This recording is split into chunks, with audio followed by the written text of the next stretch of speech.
absent members. Thank you very much, Senator. Assemblymember Mullen. Sorry, Assemblymember Cooper, we have a little break. This is item number 4. Household hazardous waste, Sharps. Good morning. Still is morning. Thank you, This Mr. is Chair item and number members. 4, members. Household hazardous wastes are products that individuals use in their daily lives that contain potentially hazardous ingredients.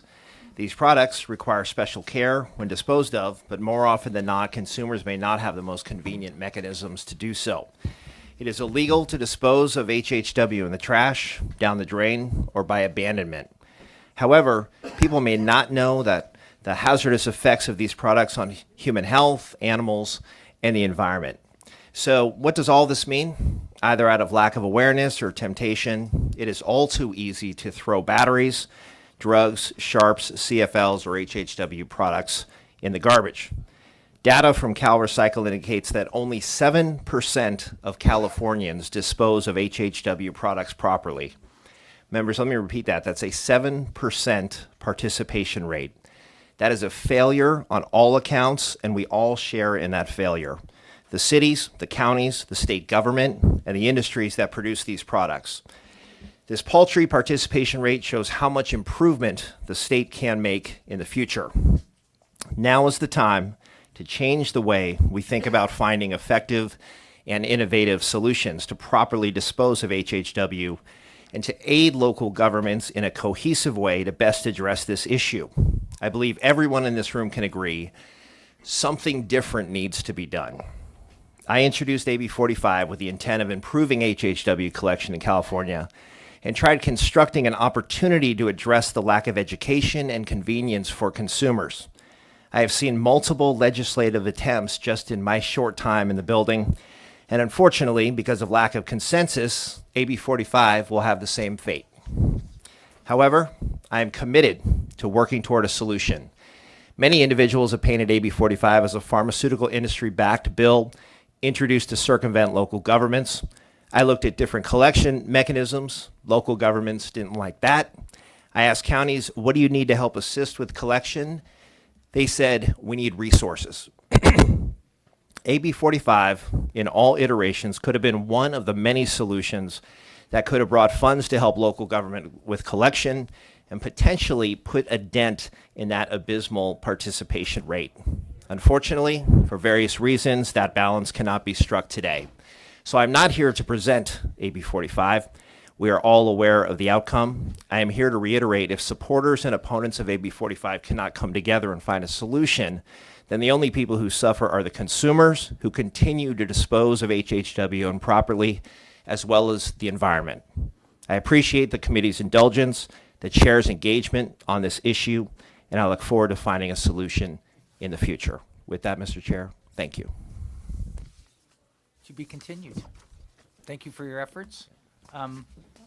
Senator Yes. Jackson has a question. I appreciate the Assembly member recognizing that we are very far apart, but let me suggest a bill that I brought a couple years ago and an issue that I continue to be fairly passionate about.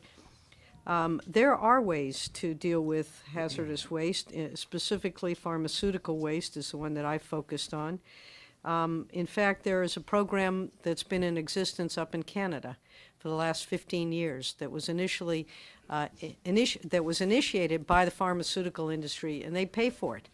And it is a way that they get rid of pharmaceutical waste, but it's a burden borne willingly, voluntarily by the pharmaceutical industry. I think part of the problem that we are having here is that the industries don't want to take any responsibility for the disposal of their products at the end of their life cycle. This is a problem for many of us. I think to put the burden on the communities, to put the burden on law enforcement as we do with it when it comes to these products, and the public, I think, really misses an opportunity. And so as you go forward with this bill, I would love an opportunity to work with you. We may be coming from entirely different perspectives on this, You know, when it comes to the pharmaceutical industry, they make billions of dollars a year just here in California, and the cost of putting together a pharmaceutical program is less than, if I'm not mistaken, about 1/10 of 1 cent, which is otherwise known as 1/10 of a mill. And not millions, but a mill is an old form of money. And so I appreciate the effort, and I do agree that we need to do better and do more. In the meantime, I know with pharmaceuticals, local jurisdictions are creating their own ordinances. We have one now in Santa Barbara. I know there are those in Alameda. I know that throughout the state, communities are recognizing the need for this.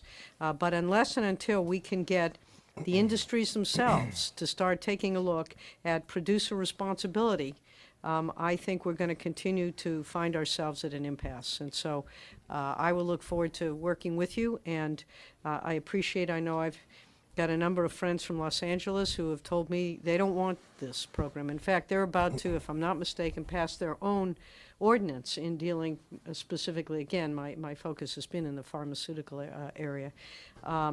And I think that this is an opportunity for industry to step up and to engage in a conversation that isn't just one that says, no, you do it. So, Right. If I may, Senator, and I won't belabor this since we're not hearing the bill, Mr. Chair, but if you'll allow me just to address the comment. I thank you for your comments. I absolutely want to work with you. I think we have similar goals here. Let me just say, in terms of industry engagement, I brought industry to the table, and we had $5 million on the table, which is not a huge number, but it's a start. There's an acknowledgement that this is a shared responsibility kind of approach. We need to thread the needle somehow on this issue. I just believe firmly if you did a straight statewide EPR approach, it wouldn't work. Some kind of completely industry-friendly thing doesn't have merit and won't move us in the direction. We need to have a shared responsibility approach with industry at the table and real resources on the table. And so we're not going to get it today, but I am open to all these approaches. Just one comment about the county by county sort of patchwork quilt. Ordinances are being adopted, but functionally, these things aren't playing out in the real world. They're not working as effectively as they could be, and our participation rate collectively is just nowhere near where it needs to be. So we need to think about this issue differently and be innovative in our approaches, and I welcome the opportunity to work with you. and I think part of the reason that we're seeing the patchwork is because communities want something, and so they're taking it upon themselves, and we could have 58 different ordinances, and I agree that wouldn't solve the problem, but I think the message needs to be received, and it sounds like you're working on that, and I appreciate that, that we have to come up with a solution. Yes. Thank you. Thank you. Thank you for your effort. Let's move on. I see